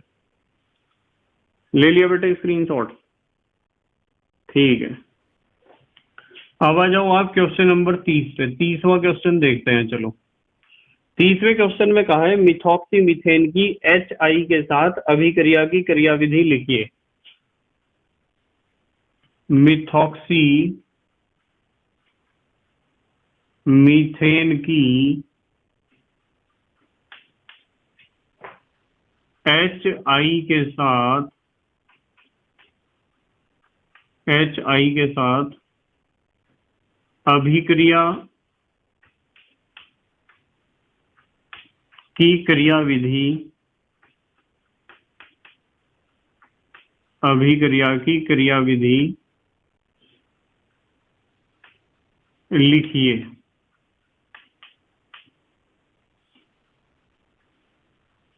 ठीक है, तो क्रियाविधि हम लिख देंगे, ध्यान से समझियो आप जरा। नंबर 1 सबसे पहले क्या होता है, सबसे पहले मिथॉक्सी मीथेन है ना, ये है मिथॉक्सी मीथेन, CH3O CH3। आपको पता है इसके पास कितने लॉन पेयर हैं, 2 लॉन पेयर हैं। क्या होगा बेटे, इसमें प्रोटॉन जुड़ेगा आके, आप कह सकते हो HI हाइड्रोजन आयोडाइड के साथ रिएक्शन होनी है, और हाइड्रोजन आयोडाइड में से ये जो इलेक्ट्रॉन है, ये इलेक्ट्रॉन तो दोनों चले जाएंगे किसके पास, I के पास, H यहाँ आके जुड़ जाएगा। आप इसे कहते हो प्रोटोनीकरण, प्रोटोनीकरण होगा इसका। ईथर का क्या होगा बेटे, प्रोटोनीकरण होगा। तो ईथर का जब प्रोटोनीकरण होगा तो ये इलेक्ट्रॉन, दोनों इलेक्ट्रॉन जब इसके पास चले गए तो ये तो I नेगेटिव बन के अलग रहेगा, और ये H पॉजिटिव जुड़ जाएगा यहाँ आके, क्योंकि ये जो लोन पेयर है वो पूरा किसे मिल जाएगा, H को मिल जाएगा ना लोन पेयर। तो क्या होगा, CH3O एक लोन पेयर है, CH3 है, और यहाँ H जुड़ गया है, H पॉजिटिव, ये पॉजिटिव चार्ज यहाँ दिखा दिया। तो इस तरह की स्पीसीज हमें मिलेगी। ठीक है, H पॉजिटिव का मतलब यहाँ आप इसे H पॉजिटिव को कह सकते हो प्रोटॉन। नंबर 2 पे क्या होगा बेटे, नंबर 2 पे ये जो I नेगेटिव है आपका जो अलग हुआ है, देखो पहले रिएक्शन में जिसे हमने एज ए साइड प्रोडक्ट दिखा रखा है, ये क्या करेगा, देखो CH3O CH3 ये लॉन पेयर है, ये H इसके ऊपर जुड़ा हुआ है और पॉजिटिव चार्ज भी है। इसके ऊपर SN2 अटैक होगा, ये लिख दिया हमने, SN2 रिएक्शन होगा जो स्लो होगा, धीमी गति से। कैसे होगा रिएक्शन बेटे, रिएक्शन ऐसे होगा कि ये जो I नेगेटिव है आपका, ये CH3 से रिएक्शन करेगा, चाहे तो इस CH3 से चाहे तो इससे। तो CH3I बनना है यहाँ, क्या बनना है, CH3I। CH3I एक तो बन गया आपका CH3I प्लस, जैसे मैं कह दूंगी CH3 और I बन गया, और एक बन गया आपका CH3OH। तो ये रिएक्शन इस तरह होता है 2 स्टेप में, मतलब ये रिएक्शन 2 स्टेप में तब होगा जब आपने ईथर की और HI के मोलरता यानी कि दोनों के बराबर मोल ले रखे हो, सम मोलर रिएक्शन हो। यदि इसके भी 10 मोल है, इसके भी 10 मोल है, तो रिएक्शन 2 स्टेप में होकर रुक जाएगा। पर यदि आप यहां लिख दूं मैं, चलो, यदि HI अधिक मात्रा में है, यदि HI अधिक मात्रा में हो तो रिएक्शन आगे भी चलेगी। क्या होगा बेटे आगे? आगे ये होगा तीसरे स्टेप में, यदि आपने अधिक मात्रा में HI को लिया है तो जो CH3OH आपका बना है, क्या बना है? CH3OH। O के पास दो लोन पेयर हम दिखा सकते हैं, वो HI के साथ दोबारा रिएक्शन कर सकता है। कर सकता है क्या? करेगा HI के साथ दोबारा रिएक्शन, और HI के साथ दोबारा रिएक्शन करके फिर क्या होगा? प्रोटोनीकरण होगा, जैसे यहाँ हुआ था, प्रोटोनीकरण। और ये फिर दोबारा इस पे जुड़ जाएगा। देखो CH3OH, ये H पॉजिटिव आ गया, और ये एक लोन पेयर है, और ये है I नेगेटिव। ठीक है, अब क्या होगा? नंबर 4 स्टेप पे ध्यान से देखो, ये जो आपके पास है I नेगेटिव, ये उसके साथ रिएक्शन करेगा। CH3OH पॉजिटिव तो है ही, ये लोन पेयर है, और ये H है। यहां बनेगा CH3I, एक तो बनेगा CH3I, और साथ में ये क्या निकल जाएगा? H2O। तो इस तरीके से 4 स्टेप में रिएक्शन हमारी कंप्लीट होगी। 4 स्टेप में रिएक्शन कब कंप्लीट होगी? यदि आपने HI को ले रखा होगा अधिक मात्रा में, और यदि आपके पास ईथर और HI बराबर मात्रा में है, मोलों की संख्या इनके बराबर है, सम मोलर मिश्रण है, तो रिएक्शन 2 स्टेप में ही कंप्लीट हो जाएगी। यदि HI अधिक मात्रा में है तो स्टेप कितने लगेंगे? 4। ये चीज ध्यान रखनी है आपको। अब आ जाओ आप क्वेश्चन नंबर 31 पे, 31वें क्वेश्चन पे आते हैं। चलो, 31वां क्वेश्चन है, निम्न अभिक्रिया के लिए समीकरण लिखिए। निम्नलिखित अभिक्रियाओं के लिए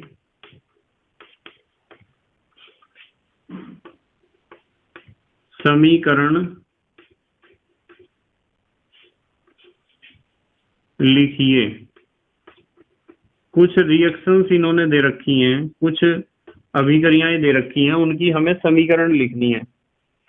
नंबर 1 सबसे पहले दिया है इन्होंने फ्रीडेल क्राफ्ट अभिक्रिया। फ्रीडल क्राफ्ट या फ्रीडेल क्राफ्ट कह दो, एक ही बात है। फ्रीडेल क्राफ्ट अभिक्रिया, और इसमें भी दिया है एनीसोल का एल्काइलेशन। एनीसोल का एल्काइलेशन कर दोगे क्या? बताओ, एनीसोल का एल्काइलीकरण। एनीसोल का एल्काइलीकरण तो आपको सिखा रखा है। देखो, ये बेंजीन रिंग है, इसके ऊपर जुड़ा है OCH3, एक H यहाँ दिखा दो, एक H यहाँ दिखा दो, और इसका रिएक्शन करा दो एल्काइल क्लोराइड के साथ, जैसे हमने मिथाइल क्लोराइड के साथ रिएक्शन यहाँ दिखाया है। निर्जल AlCl3 उत्प्रेरक का काम करेगा, या तो यहाँ से H और यहाँ से Cl निकलेगा, या फिर यहाँ से H और यहाँ से Cl निकलेगा। HCl निकल जाएगा एज ए साइड प्रोडक्ट। 2 तरह के प्रोडक्ट का हमें मिक्सचर मिलने वाला है। टॉप पे तो है बेटे OCH3, और यहाँ क्या जुड़ेगा बताओ? HCl निकल गया तो CH3 तो जुड़ेगा, CH3, और साथ में इस तरह का प्रोडक्ट हमें मिलेगा। बेंजीन रिंग के टॉप पे तो OCH3 है, और यहाँ है बेटे CH3। नाम आपको पता ही है। पहले वाला प्रोडक्ट जो है उसे आप कह सकते हो 2-मिथॉक्सी-टोलुइन, दूसरे 1,2,2-मिथॉक्सी-टोलुइन कह सकते हो, 2-मिथॉक्सी-टोलुइन, और ये 1 2 3 4 4-मिथॉक्सी-टोलुइन, और ये बनेगा अधिक मात्रा में, यानी मुख्य उत्पाद होगा। ठीक है, 4-मिथॉक्सी को आप पैरा भी कह सकते हो, पैरामिथॉक्सी-टोलुइन। नंबर 2 पे देखते हैं क्या कहा है इन्होंने। नंबर 2, एनीसोल का नाइट्रीकरण। एनीसोल का नाइट्रीकरण। नाइट्रीकरण को हम क्या कहते हैं? नाइट्रेशन। क्या कहते हैं बेटे? नाइट्रेशन। तो एनीसोल का नाइट्रेशन कर दोगे आप? बताओ, एनीसोल का नाइट्रेशन कर दोगे क्या? सिखा रखा है नाइट्रीकरण करना तो आपको। देखो, ये एनीसोल है, बेंजीन रिंग। बेंजीन रिंग के ऊपर है OCH3, से तो कहते हैं एनीसोल। एक एच यहाँ दिखा दो, एक एच यहाँ दिखा दो। नाइट्रीकरण है तो OHNO2 ये दिखाया। और आपको पता है यहाँ एक डिहाइड्रेटिंग एजेंट भी चाहिए, कंसंट्रेट H2SO4। यहाँ से H, यहाँ से OH निकलेगा, यहाँ से H, यहाँ से OH निकलेगा। H2O निकल सकता है या तो यहाँ से या तो यहाँ से। तो एक तो हमें प्रोडक्ट ऐसा मिलता है कि बेंजीन रिंग होती है, टॉप पे तो होता है मिथॉक्सी और यहाँ जुड़ जाता है नाइट्रो। और एक प्रोडक्ट ऐसा होता है कि बेंजीन रिंग टॉप पे तो होता है OCH3 और ऑर्थो मेटा पैरा पे जुड़ जाता है नाइट्रो। ठीक है, ये जो पहला प्रोडक्ट है इसे आप कह सकते हो 2 नाइट्रो एनीसोल या ortho nitro anisole. 2 nitro anisole. और ये हो गया 1 2 3 4 4 नाइट्रो एनीसोल। ठीक है, और यही अधिक मात्रा में बनता है जो ऑर्थो प्रोडक्ट बनता है, सॉरी पैरा प्रोडक्ट। 4 नाइट्रो को आप पैरा नाइट्रो भी कह सकते हो, पैरा नाइट्रो एनीसोल, आपकी मर्जी है। ठीक है बेटे।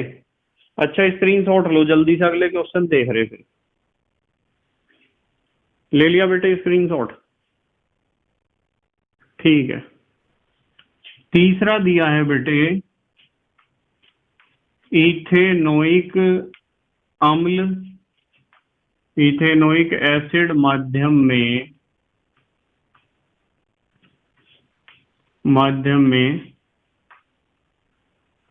एनीसोल का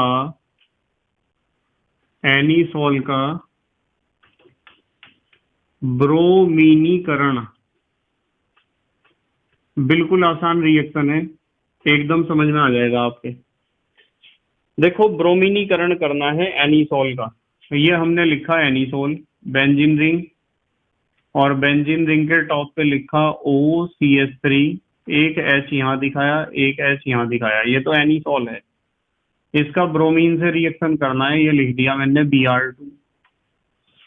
और इथेनोइक एसिड का मतलब होता है एसिटिक एसिड, सिरका। देखो ये सिरका लिख दिया ऊपर। अब आपको पता ही है रिएक्शन, या तो यहाँ से HBr निकलेगा और या तो यहाँ से HBr निकलेगा। HBr निकलेगा as a side product. Main product क्या आएगा बताओ? Benzene ring. बेंजीन रिंग के टॉप पे OCH3, या तो ऑर्थो पोजीशन पे Br, या फिर इसके अलावा दूसरा ऑप्शन क्या है? बेंजीन रिंग, बेंजीन रिंग के टॉप पे OCH3 और पैरा पोजीशन पे Br। तो 2 तरह के प्रोडक्ट का हमें क्या मिलता है? मिक्सचर। इनके नाम आपको पता ही है क्या क्या हो सकते हैं। इसे आप लिख सकते हो ऑर्थो ब्रोमो एनीसोल, और इसे आप लिख सकते हो पैरा ब्रोमो एनीसोल। और आपको पता है कि ये अधिक मात्रा में बनता है पैरा प्रोडक्ट। आप ऑर्थो या पैरा की जगह नंबरिंग भी दे सकते हो, 2 ब्रोमो और 4 ब्रोमो भी कह सकते हो। अच्छा, नंबर 4 पे देखते हैं क्या कहा है इन्होंने। नंबर 4 पे इन्होंने कहा है एनीसोल का फ्रीडेल क्राफ्ट एसिलीकरण। एनीसोल का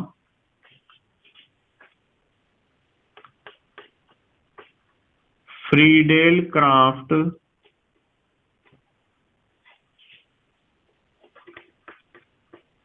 एसिलीकरण, फ्रीडेल क्राफ्ट एसाइलेशन।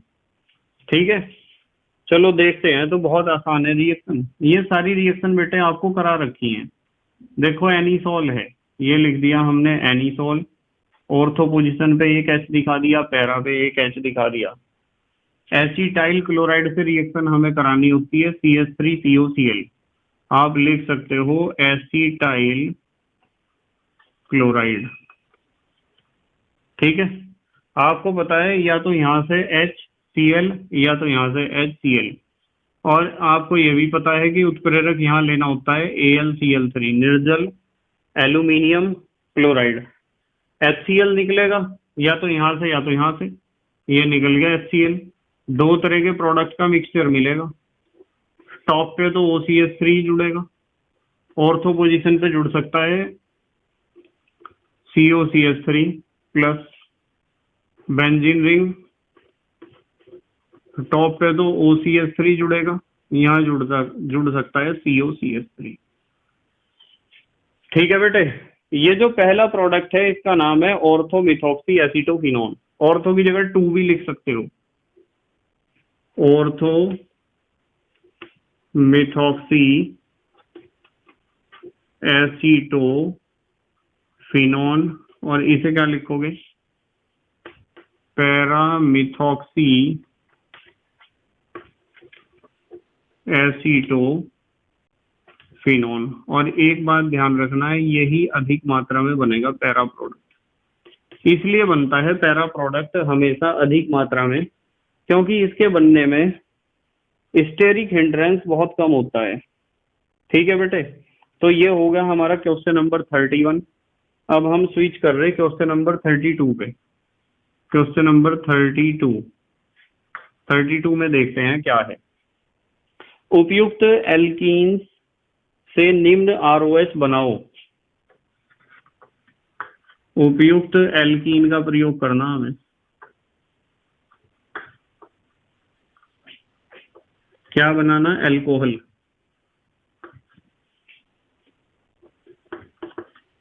ध्यान से देखियो जरा, एल्कीन अपने आप छांटनी आपको और बनाना है एल्कोहल।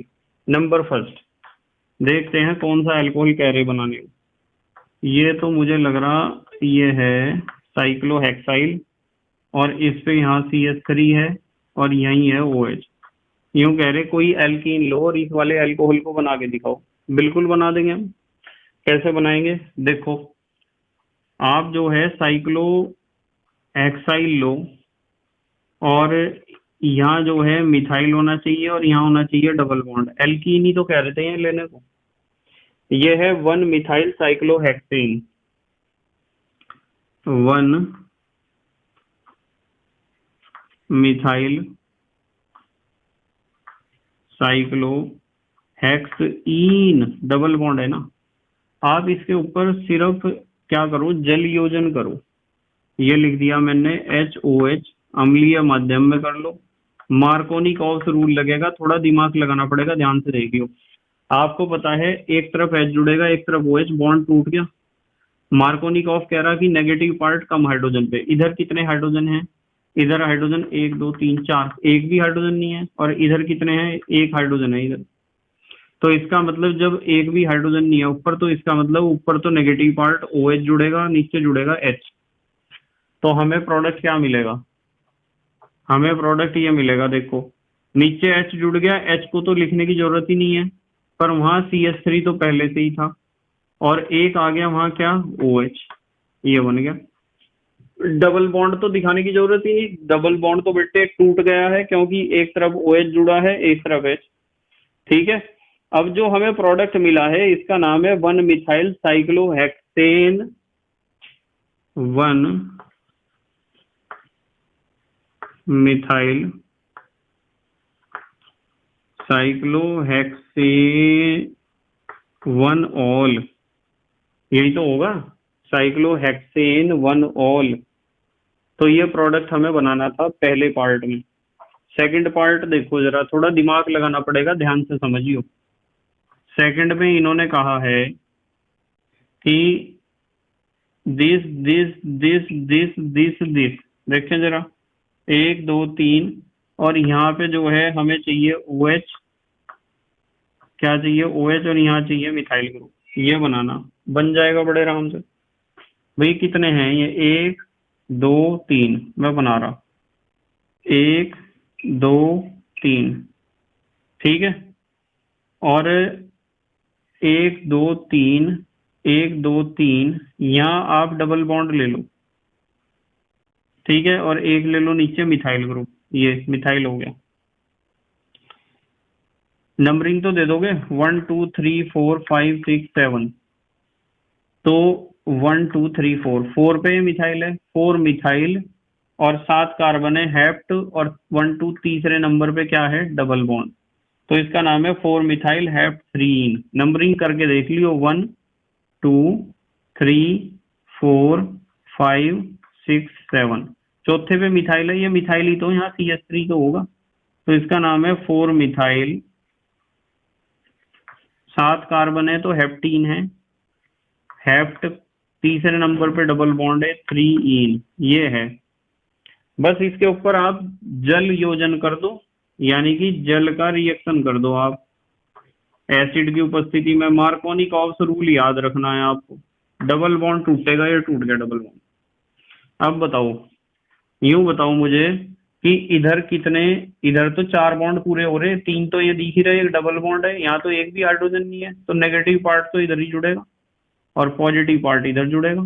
बस आपको जो है H को तो दिखाने की जरूरत नहीं है, 1 2 3, दिस दिस दिस, और पहला दूसरा या तीसरा, पहला दूसरा तीसरा, यहाँ नीचे CH3 था, ऊपर क्या आ जाएगा, OH। ये बन गया आपका प्रोडक्ट जो बनाना था। नाम तो आप इसका बता दोगे नंबरिंग करके, नंबरिंग करोगे 1 2 3 4 5 6 7, बताओ हेप्टेन 4 ओल, नहीं 4 पे तो मिथाइल भी है, 4 मिथाइल हेप्टेन 4 ओल, ये होगा इसका नाम, 4 मिथाइल हेप्टेन 4 ओल। अब तीसरा देखते हैं क्या दिया है इन्होंने, यहाँ कर रहे हैं हम तीसरा, थर्ड पार्ट। थर्ड दिया है इन्होंने, थर्ड में 2 पहाड़ बना रखे, एक पहाड़ और दूसरा पहाड़, और इस पे यहाँ जोड़ रखा है OH, यहाँ जगह ही नहीं बची है, पहाड़ इतने ऊंचे हो गए, देखो 2 1 2, यहाँ जोड़ रखा है OH, ये बनाना है हमें, बहुत आसान है। अब तो आपका दिमाग काम कर रहा होगा, देखो 1 2, इस तरह का आप कंपाउंड ले लो एक, इसमें बस ध्यान रखना है यहाँ डबल बॉन्ड होना चाहिए।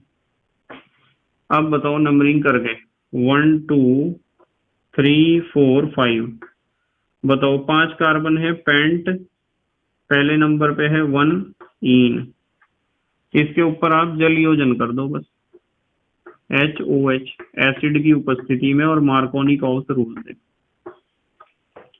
बॉन्ड टूटेगा, इधर हाइड्रोजन कितने हैं, 1 2 3, एक हाइड्रोजन है और इधर 2 हैं, तो इधर तो जुड़ेगा OH, इधर जुड़ेगा H, तो हमारे पास प्रोडक्ट 2 पहाड़ बनाओ और यहाँ दिखा दो इन्हें OH।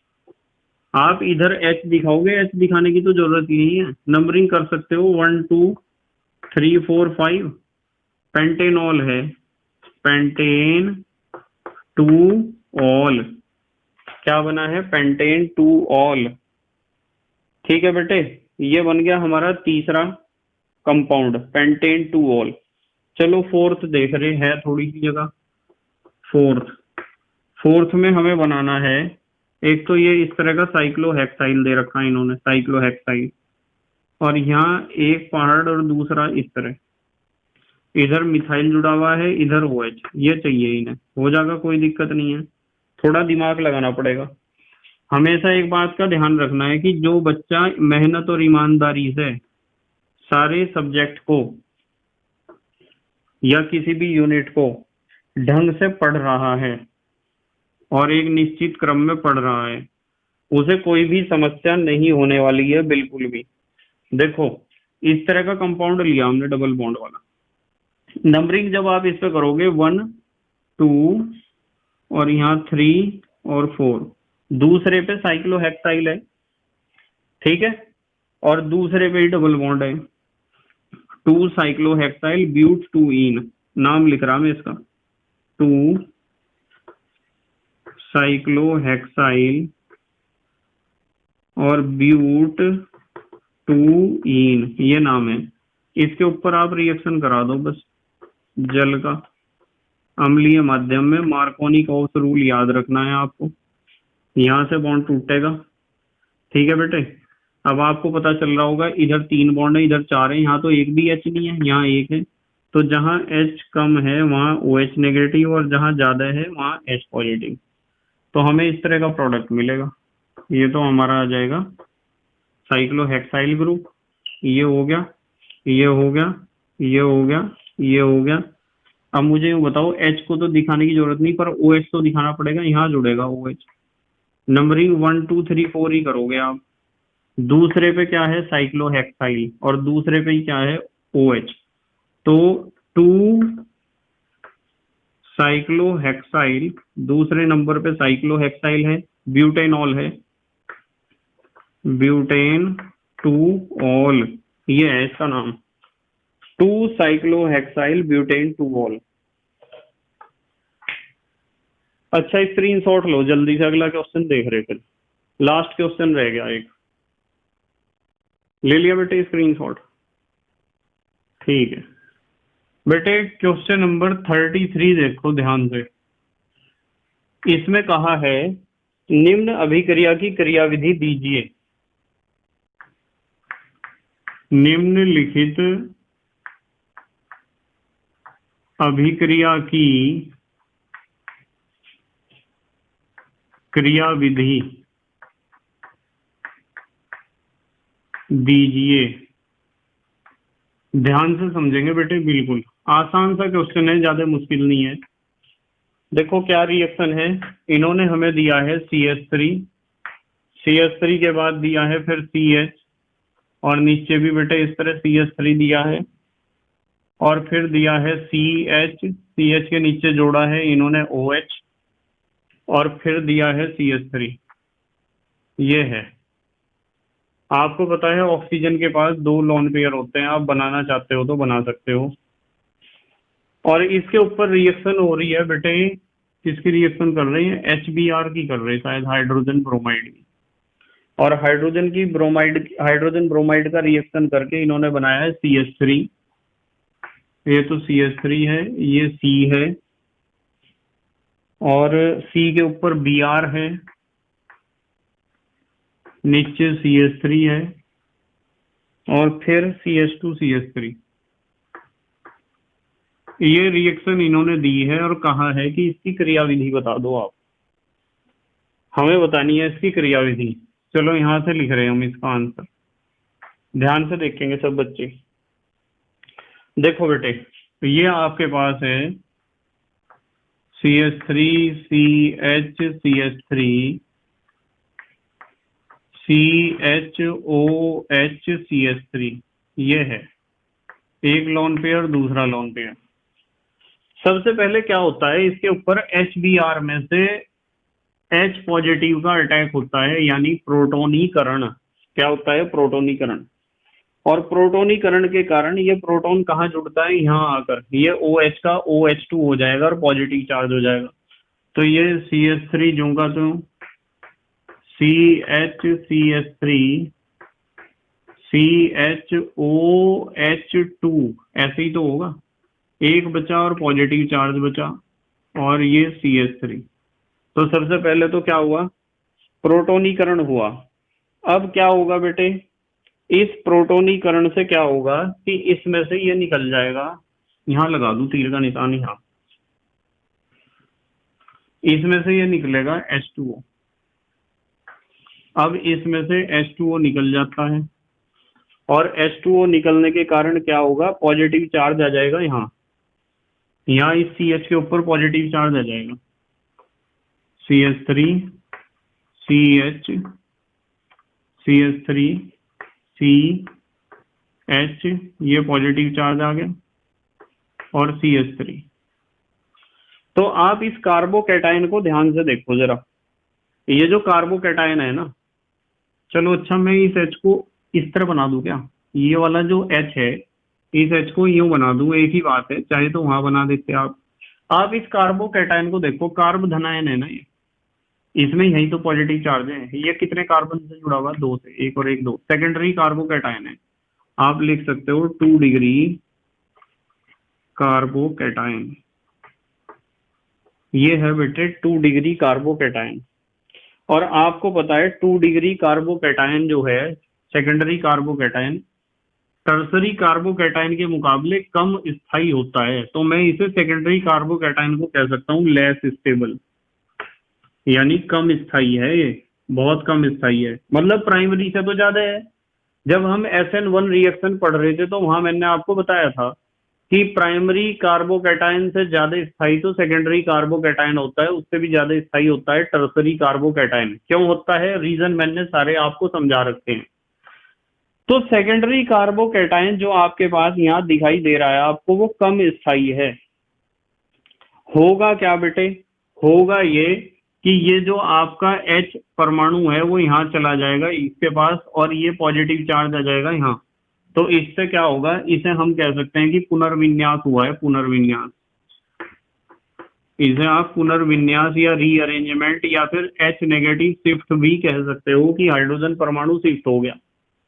शिफ्ट होने से क्या हुआ, शिफ्ट होने से ये तो CH3 है, ये C है, ये CH3 है, और यहाँ आ गया ये CH2, और यहाँ आ गया ये CH3। देखो पॉजिटिव चार्ज यहाँ आ गया, देखो CH एक था और एक और आ गया, तो इसका मतलब इस बार बन गया हमारे पास तृतीयक कार्बोकैटायन जो है मोर स्टेबल, ज्यादा स्थायी है। तो less stable secondary carbocation hydrogen atom के शिफ्ट होने के कारण मोर स्टेबल टर्सरी कार्बोकैटायन में कन्वर्ट हो जाता है। ठीक है, अब इसके ऊपर होता है, देखो अभी तक HBr में से H पॉजिटिव का अटैक हुआ था, अब अटैक होता है, प्लस करके लिख दूं मैं Br नेगेटिव। अब बताओ Br नेगेटिव यहाँ नहीं जुड़ेगा क्या, यही तो जुड़ेगा। जब यहाँ जुड़ेगा तो क्या बनेगा, CH3C CH3, ये जुड़ गया यहाँ Br आके। बताओ समझ में आई क्या बात। यदि कोई आपको इसका नाम पूछता हो तो नाम तो बता दोगे इसका, नंबरिंग इधर से ही तो करोगे, 1 2 3 4, 2 ब्रोमो 2 मिथाइल, कितने कार्बन है, 4 ब्यूटेन, दूसरे पे तो ब्रोमो है बेटे और दूसरे पे ही मिथाइल, 4 कार्बन वाला एल्केन है ब्यूटेन, 2 ब्रोमो 2 मिथाइल ब्यूटेन, ये इसका IUPAC नाम है। तो इस तरीके से आपको इस रिएक्शन का मैकेनिज्म लिखना है। बस इसमें समझने वाली बात यह है कि जो सेकेंडरी कार्बोकैटायन है वो टर्सरी कार्बोकैटायन में कन्वर्ट होगा, क्योंकि टर्सरी कार्बोकैटायन ज्यादा स्टेबल होता है। इस बात को मैंने चैप्टर में बीच में भी आपको सिखाया है कि जो ज्यादा स्टेबल आयन होता है उसमें कन्वर्ट हो जाता है लेस स्टेबल आयन, कम स्थायी आयन ज्यादा स्थायी आयन में कन्वर्ट हो सकता है ज्यादा स्टेबिलिटी प्राप्त करने के लिए। ठीक है बेटे, अब हमारे देश के प्यारे प्यारे बच्चे जल्दी से स्क्रीनशॉट लेंगे, हमारे देश के प्यारे प्यारे सुंदर सुंदर ब्यूटीफुल ब्यूटीफुल स्वीट स्वीट बच्चे, ले लिया बेटे स्क्रीनशॉट। ठीक है, तो बेटे मुझे उम्मीद है कि आज के क्वेश्चंस आपके समझ में आए होंगे, और आज के क्वेश्चंस के साथ हमारा यूनिट नंबर 11 पूर्ण रूप से पूर्ण हो चुका है, कंप्लीटली कंप्लीट हो चुका है। हमने NCERT के सारे कंसेप्ट देख लिए, हमने सारे उदाहरण देख लिए, हमने सारे पाठ्य निहित प्रश्न देख लिए, हमने सारे एक्सरसाइज के क्वेश्चन देख लिए। कल से मैं स्टार्ट करूंगा बेटे यूनिट नंबर 12। ठीक है, बस आप मेहनत और ईमानदारी से अपनी पढ़ाई करते रहो। अभी आपकी जिम्मेदारी केवल और केवल पढ़ाई पर ध्यान देना ही है। ठीक है बेटे, तो thank you very much for watching this video. Okay, bye.